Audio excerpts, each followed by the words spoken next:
This is Black Pearl Marketplace, linking 30 minutes of local, national to global news from a Black African Caribbean perspective. Black Pearl Marketplace, blackpearlmarketplace.com is an example of sponsors, co-sponsors, and vendors sharing Black dollars to intentionally spend with media businesses such as WBOK 1230 AM. Today's sponsors are Symphony of Sound LLC, Cognitive Phototyping, Eating Clean with Ra, and the Green Journey series. Let's welcome the wearer of many hats, your host, Madeira E. Rogers. Welcome, and thank you for tuning in to Black Pearl Marketplace. The music you're hearing is that of Fela Kuti's Lady from 1972 Shaka LP. Now, this will be the last of a three-part intro on Fela's music, and the song, Lady, was 12 years after Nigeria had gained independence from the British and 2 years after the Nigerian Civil War. Now, as I mentioned on a previous show, Fela used his music to address social issues, governmental corruption, and issues as women and African women becoming westernized. He was influenced by his mother and several other women, but his mother is who we'll focus on. Fumalinho, Anakulupo, Manson Kuti. Now, I'm not sure if I pronounced that right, but I'm giving it my all, and I'm sticking with it. Now, she was an unapologetic modern and traditional women's rights activist. Now, in that time, a significant incident happened shortly 5 years after his LP came out, and that was February of 1977. Fela Kuti's life and that of his mom would never be the same. Soldiers raided his family home there in Lagos, Nigeria. Looting, raping, assaulting, and even neighbors were affected. During the raid, soldiers threw his mother out the window on the first floor. Now, to find out more about Fela Kuti, follow us on our blackpearlmarketplace.com, or you can get our newsletter, which has information as well. Black Pearl Marketplace is not only this talk show, it's an online market experience that begins on September 24th, 2020. All sponsors to co-sponsors have shared the cost of the show to create a group economics experience. 3 days of activities, workshops, and vendors hosted by the Green Journey series. Products and services of local to international Black, African, Caribbean, and minority-owned businesses. Co-sponsors for today's show are Rowena Robinson of Chic Nouvelle and Soraya Mohammed of PLANTBASE Self-Care Experience. Now you hear that? They call that rock and roll. But did you know, by chance did you know, that Sister Rosetta Thorpe was the mother of rock and roll? This guitar-playing gospel rooted in the Holy Spirit energy of the church is by none other than Sister Rosetta Thorpe.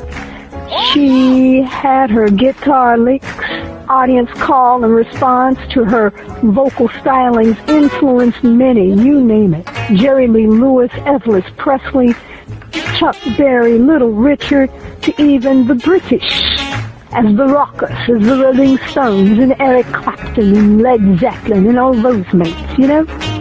They were influenced by her music. Now, what happened was, listen to me closely, his story is told.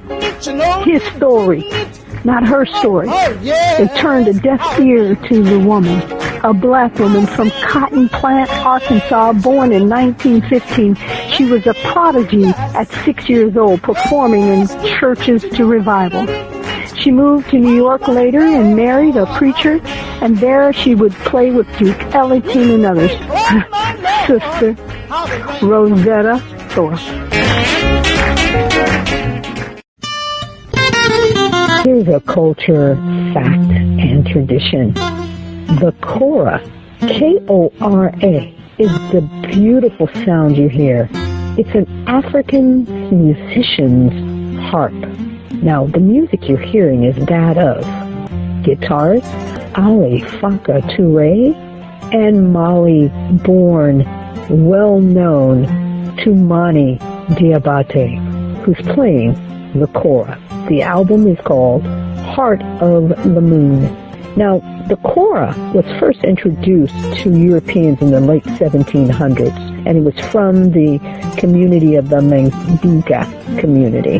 It's originally used for those who tell the stories, passed down from generations to generations, the griots, the storytellers.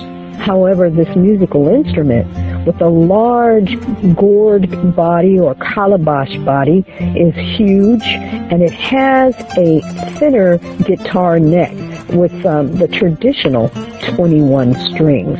Now, there's other strings that may be 10 or 11, but the traditional is 21 strings, the kora. New Orleans to Colorado and everywhere in between are dealing with COVID-19. Since we believe it's not safe to expose our vendors and sponsors, our aim is to provide a smooth transition of news and information. So let's remain aware and socially distanced. In the news, with the disparity report from the collaborative, Susu Part 3, Burundi seeks reparations. Welcome to the New Orleans Disparity Report, brought to you by the Collaborative. My name is Eugene Ben, and in today's report, I'm going to talk about disparity in construction contracting. As previously discussed in 2017, the City of New Orleans commissioned a study to measure the economic inequality between white and minority businesses competing for city contracts. Disparity in contracting matters because black-owned businesses hire black employees at a greater rate than white businesses do. For the black community as a whole to thrive economically, our businesses need to thrive. Now, thanks to the 2018 New Orleans Disparity Study, we know that in a city with a population that is 63% black, firms owned by white males and white females received about 68% of all city contract dollars from 2014 to 2016. This disparity is most evident in construction contracting. Although the study determined that black firms were qualified to perform 27% of the work, they received only 11% of the city construction dollars. Mind you, their average contract was only worth $217,000. Firms owned by white males received nearly 60% of construction dollars, and their average contract was worth $674,000. That means in a city that is 63% black, white men got 60% of the city's construction work, and each white male-owned company made 3 times more than black firms did. And things are even worse in the private sector. Black-owned firms worked on only 4% of non-city and private sector construction projects between 2012 and 2016. They earned just 1.3% of all dollars spent. Their contracts were worth an average of $2.3 million. Meanwhile, firms owned by white men worked on 81% of non-city and private sector projects in New Orleans.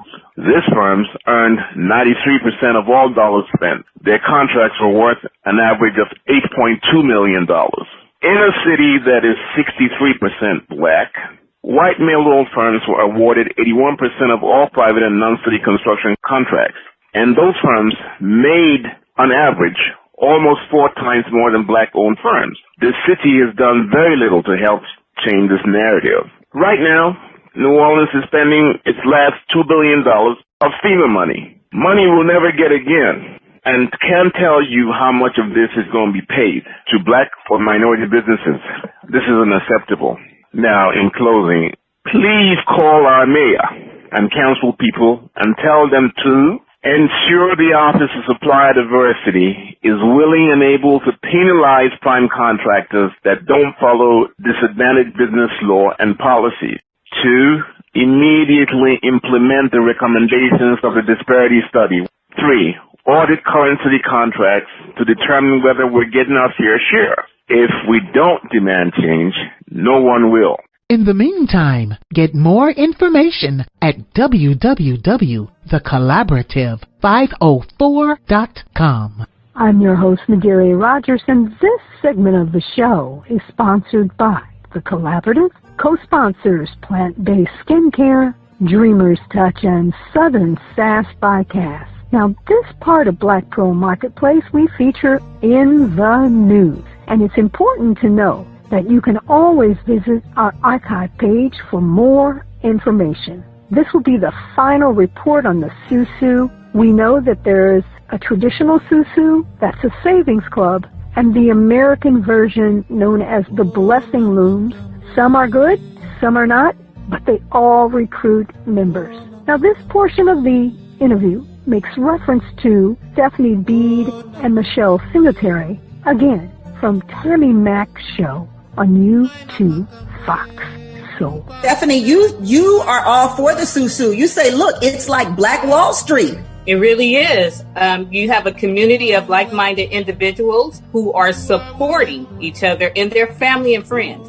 You bring in your family, you're supporting your family and friends just as if you were to just give them without making it a saving situation. It's a shared group. It's a shared group of family and friends who talk to each other, who know each other, and they're supporting each other every 30 days with the same amount that they initially put in. It's the same amount of money they put in the pot, or not even as a pot. They're supporting that person the same amount of money every 30 days. There's nothing illegal. So, Michelle, you say it's all illegal. Well, the traditional Susu Carl was talking about is not illegal. The key thing is if you get the exact same amount of money out, it's informal savings. It's like if you have to bring in two people and those two people have to bring in two people, then it is illegal in every single state in the country. And the Susus, the illegal Susus that are being advertised or people are being invited to is a pyramid scheme and it's a scam. And yes, people do make money, but you make money at the expense of people behind you. Called a pyramid or a blessing loom or a circle will collapse. You should avoid this. It's not building wealth. You're just taking money from other people down the line. Any thoughts on your experience with the Susu? Call the studio number at 504-582-9422. That's 504-582-9422. Now, you know, Black Pearl Marketplace launches on September 24th with our very soft online boutique for products and services. But I am excited to introduce to you Regine Romaine, a Haitian-born American artist, educator, and visual anthropologist. Welcome, WBOK listening audience. Today we have Regine Romaine, living in Brooklyn, New York. Regine, take the floor, ma'am.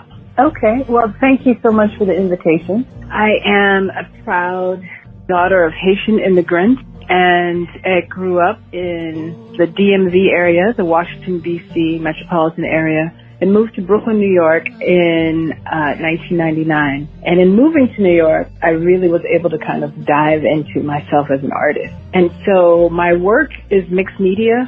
It's one that incorporates photography, storytelling, film. It incorporates, of course, the many, many varied colors and hues of the African diaspora. And my intention is to really always to have a platform in which we can tell our own stories. So one of the stories in which I've always been interested in as a young person was the story of the Haitian Revolution. And I learned from my aunt that the Haitian Revolution had a very important part of it. And that part was the sacredness in which people came together and called on their ancestors and their ancient gods. As many of us know, that Africans that endured slavery had to take on the ways, the religions, and the ways of being of the enslaver. But to really move this forward, this idea of freedom, of total freedom, that those that fought, those enslaved Africans and the Maroons and, you know, all of the soldiers and everyone that, and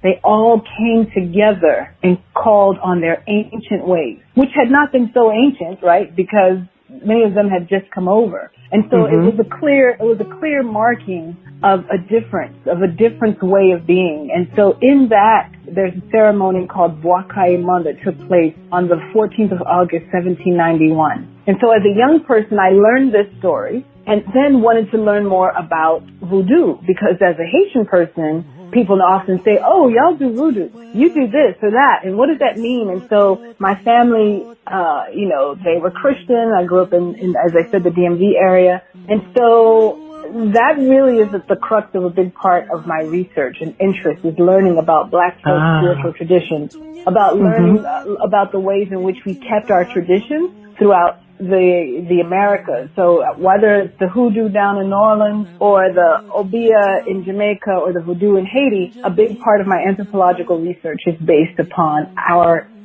sacred Black folk traditions. Yeah, so what I'll be sharing in the workshop will be a short film that I did. It's entitled Brooklyn to Benin, a Voodoo Pilgrimage. And it's a very short film that really looks at the journey and the survival of Black folk traditions, specifically that of voodoo. And so from Brooklyn, where there are many practitioners, there are many of those that have kept their ways, their ancient ways, their ancestral ways, and going down to the south and then returning to the homeland of voodoo, which is Benin, formerly known as Dahomey. And so it's a short piece, and then we'll have a discussion afterwards about our Black folk tradition. And so I look forward to sharing that. Wonderful. I see you truly are an educator. I am looking forward to hearing and watching your presentation, a short film, on Saturday. I just want to say that a big part of my work is inspired by the stories that my aunt told me, because she was our family storyteller. And then the other part is, of course, the work of Zora Neale Hurston. So Zora Neale Hurston, she carried so much of our stories in her writings, and she was really the first Black female anthropologist that I learned about. And when I learned her story, I said, oh, that's what I think I want to do. And so just want to put that out there also, that we have our ancestral guides that are there with us. Some of them are in our bloodline, and some of those, are heroes and heroines. I look forward to our gathering this Saturday coming up. Yeah, it's going to be great. Okay, darling, thank you so much. Have a wonderful, wonderful day. Thank you, Regine. Next, a report from Africa News on YouTube. Burundi joins other African countries in demanding reparations. Burundi has joined the likes of the Democratic Republic of Congo and Namibia in demanding reparation from the colonizers. Burundi wants Belgium and Germany to pay $43 billion in reparation for the harm done during decades of colonial rule over the nickel-producing East African nation. The move follows similar calls for compensation by the Democratic Republic of Congo after the Belgian King Philippe in June offered his deepest regrets over his nation's colonial past in the DR Congo. Burundi also wants Belgium and Germany to return cultural material and art stolen between 1899 and 1962 back to the country. In 2008, Burundi's president appointed a panel of politicians, historians, and anthropologists to investigate the impact of colonialism in the nation. Burundi also accuses Belgium for fomenting dissent in the country through the divide and conquer system. The European country has so far agreed to set up a panel to look at Belgium's colonial history in the Democratic Republic of Congo, Rwanda, and Burundi. Burundi's economy is estimated at $3.1 billion by the African Development Bank, and has been struggling very much since Belgium and the European Union placed it under sanctions.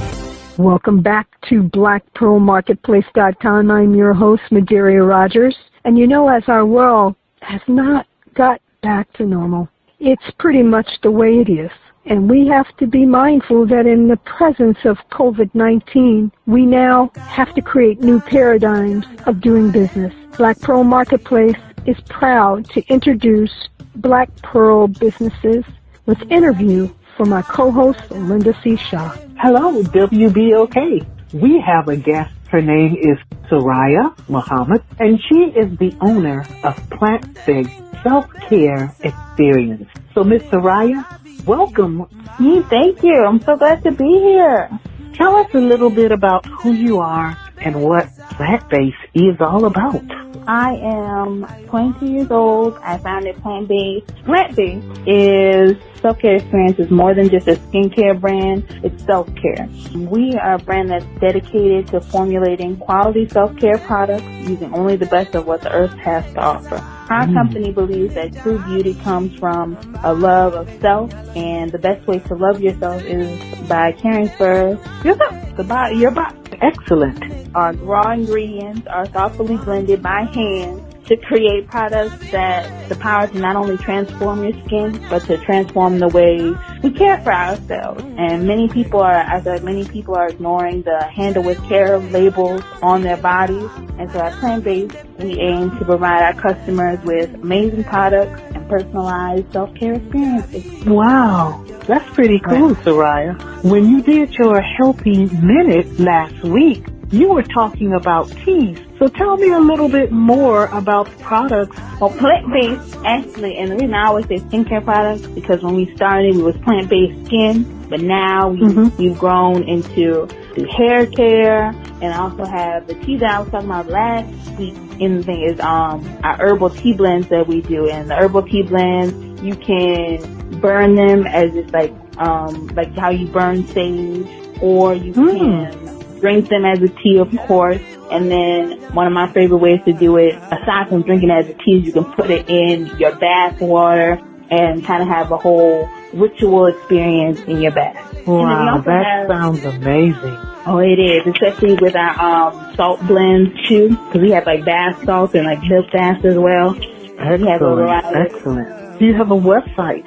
Yes, ma'am. PlantBasedSkin.shop, and soon we'll be on Amazon. We got approved to sell on Amazon, and the reason we're going out to Amazon just so that we can reach more people. Yes, Amazon is an excellent platform. So I'm going to say congratulations. That is absolutely awesome. Because I'm liking what I'm hearing our listening audience is too. So you are going to be a vendor at the Black Pearl Marketplace?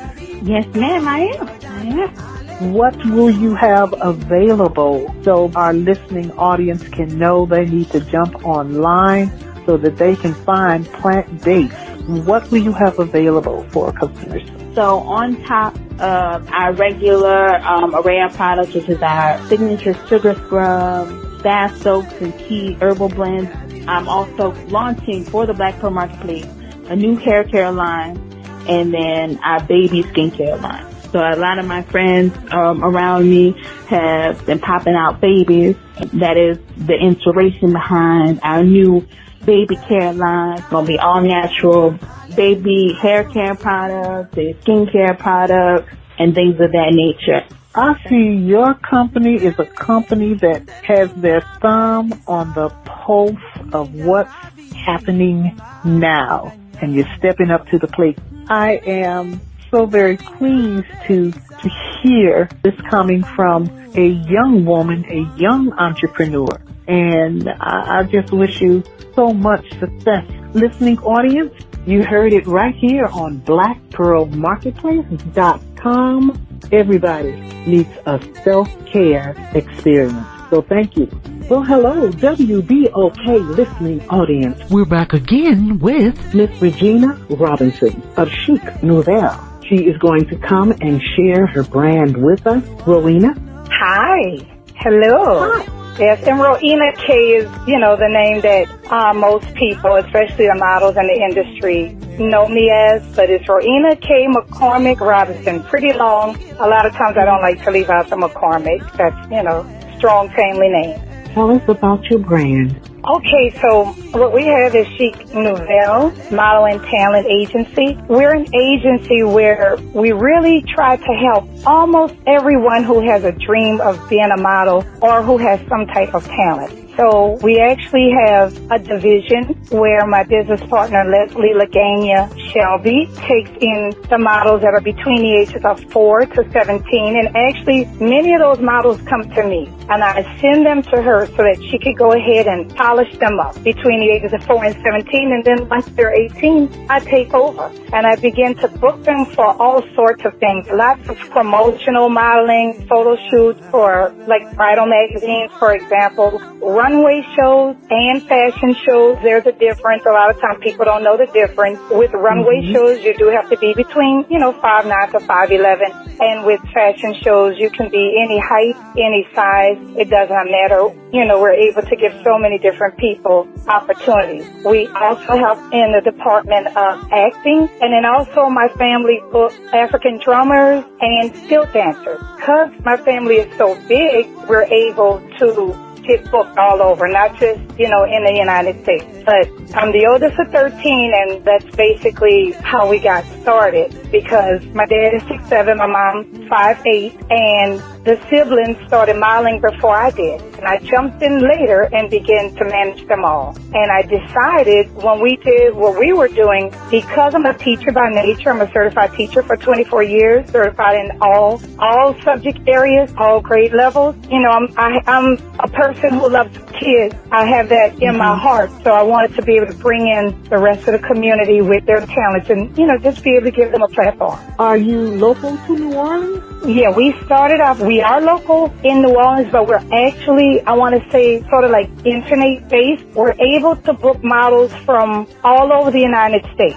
Like, if there are models that are, a lot of times I deal with college students, and they're coming in from different states, and I'm able to book them. But then when they leave, I'm actually able to help them in their state. Like, right now, I'm concentrating on Las Vegas, Nevada. There are about 6 models. I did a trip there, and I met a few models that were there, and I'm starting to help those models brand their name, right now. I'm putting them in magazines, and this is going on as we speak. I have someone working on their ads right now because they also own products so that they can have some type of, print and advertisement. I will be putting them on billboards in a Las Vegas Strip. I'm having them to meet with someone from Def Jam so that they could, while they're there this weekend, there's supposed to be a Saints game, and they're going to be meeting with type A celebrities that helped to produce Michael Jackson's, album. So, yes, just to brand their name. Yes.